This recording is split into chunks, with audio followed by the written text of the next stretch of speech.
कोणी आपल्याच लहान भावाला सलग 150 थापडा मारत असेल तर तुम्ही काय म्हणाल? अत्याचार, हिंसा की राग? पण थांबा, याच 150 थापडांमुळे एका 21 वर्षांच्या तरुणाला नवं जीवन मिळालंय. नक्की काय घडलं या रंजक आणि थरारक घटनेत? जाणून घेऊयात. नमस्कार, मी अक्षरा चोरमारे. आपण पाहताय लोकमत. ही घटना घडली आहे उत्तर प्रदेशातील हरदोई जिल्ह्यातील ज्योतिनगर परिसरात.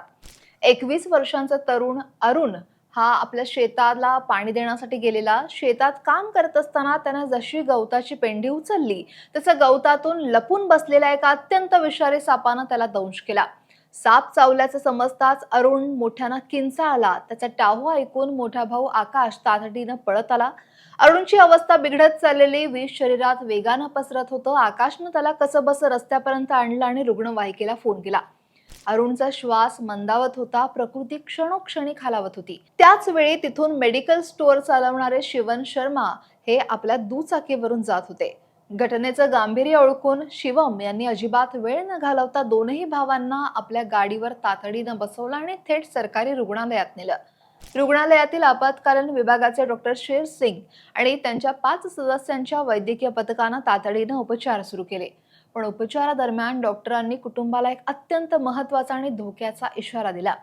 डॉक्टर म्हणाले, रुग्णाला कोणत्याही परिस्थितीत झोपू देऊ नका. जर हा तरुण बेशुद्ध पडला किंवा झोपी गेला तर विष मेंदूपर्यंत पोहोचून त्याचा जीव जाऊ शकतो. त्याला जागं ठेवा.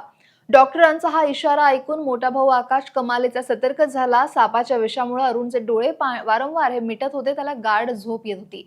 मग काय, आकाशनं एकीकडे भावाच्या तोंडावर पाण्याचे हपके मारायला सुरुवात केली आणि दुसरीकडे त्याला जोरात थपडा मारायला सुरू केलं. 1, 2, 5, 10 अशा तब्बल 2 तासात आकाशनं आपल्या भावाला जवळपास 150 वेळा कानशिलात लगावल्या. भावाचा मार खात आणि पाण्याच्या हपक्यांमुळे अरुण डोळे उघडे ठेवत राहिला आणि झोपी गेला नाही. दुसऱ्या बाजूला डॉक्टरांची टीम अहोरात्र मेहनत घेत होती. सामान्यतः सर्पदंश झालेल्या रुग्णाला 5 अँटीव्हेनॉम हे इंजेक्शन दिले जातात. पण अरुणच्या शरीरात विष इतकं गंभीर पसरलेलं की डॉक्टरांनी 2 तासात त्याला तब्बल 15 अँटीव्हेनॉम डोस दिले.